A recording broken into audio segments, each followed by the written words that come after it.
Today we'll be discussing about DHCP and what are lease time and all. So what is DHCP? So there are two types of IP. Like if my system is connected to the network, then my system will be having an IP of the network. So that IP can be static or dynamic. A static IP, if my system is fixed and it will remain fixed, so it will assign me a fixed IP that will stay with my system. Either I shut it down for million of times. So it is usually done manually, but for a dynamic IP, DHCP is responsible.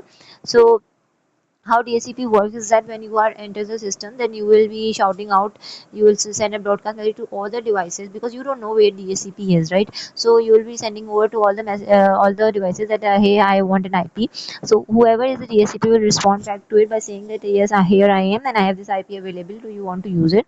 Then when you will respond back, yes, I want to use it. Then what it will do is it will acknowledge that now this is your IP and you can use it, and this is the and along with that it will send you other information like subnet mask gateway, uh, uh, IP gateway, and other information like DNS server addresses, and besides this information it will also send you the IP, uh, the lease time for that IP. So what is lease time is that lease time is basically the expiry time, that for how long you will be awarded with that IP and when it will get expired. So by the time a lease time get over, you have to your IP will get changed.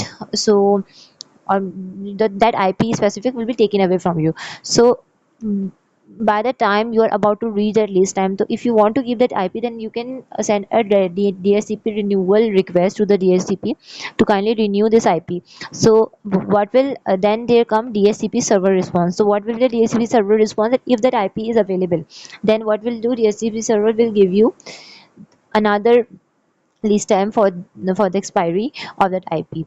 But in case if that IP was sent back to the pool and it is not available anymore, so the DSCP will not respond. So it will definitely give you another IP if it is available in the pool. Otherwise, it will not respond back. So now another question arises, that what will happen that if the DSCP is not in your subnet. So there is this DHCP relay that sends your that works as a bird, that it will check all the devices within your subnet.